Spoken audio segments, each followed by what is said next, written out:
எல்லாருக்கும் அஸ்ஸலாமு அலைக்கும் வரஹ்மத்துல்லாஹி வபரகாத்துஹு. நபி ஸல்லல்லாஹு அலைஹி வஸல்லம் அவர்கள் கூறினார்கள், நாம் சாப்பிடும் உணவே மருந்தாக நமக்கு அமையும் என்று.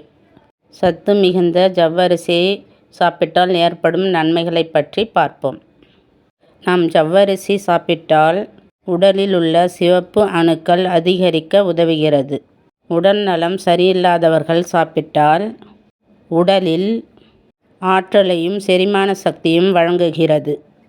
நமது உணவு குழாய், வயிறு, குடல் ஆகியவற்றில் ஏற்படும் புண்களை குணப்படுத்துகிறது. நாம் ஜவ்வரிசி சாப்பிட்டு வந்தால் நம் எலும்புகளுக்கு ஆரோக்கியம் ஏற்படும், தசைகளில் வலுவு ஏற்படும். உடல் குளிர்ச்சி செல்களை புதுப்பிக்கவும் பயன்படுகிறது. இந்த ஜவ்வரிசியை தேங்காய் பாலில் வைத்து சமைத்து சாப்பிட்டால் மிகவும் உடல் நலத்துக்கு நல்லது. பசும்பாலிலும் சாப்பிட்டு வரலாம். வயிற்றில் புண் உள்ளவர்கள் தேங்காய் பாலில் சாப்பிட்டால் மிகவும் நல்லது. இவ்வளவு சத்து மிகுந்த இந்த ஜவ்வரிசியை நாம் தினந்தோறும் உணவில் சேர்த்து கொள்ளலாம்.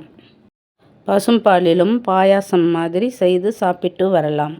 அதிக புரசத்து மிகுந்த இந்த ஜவ்வரிசியை நாம் எப்பொழுதும் சாப்பிட்டு வந்தால் வயிற்று புண்களும் மாறும், மலச்சிக்கலும் நீங்கும்.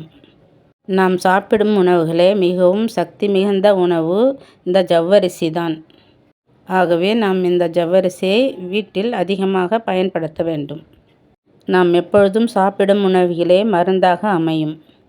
அதிகமாக மாத்திரைகள் சாப்பிடுவதும் நம் உடல் நலத்துக்கு கெடுதியாக அமையும்.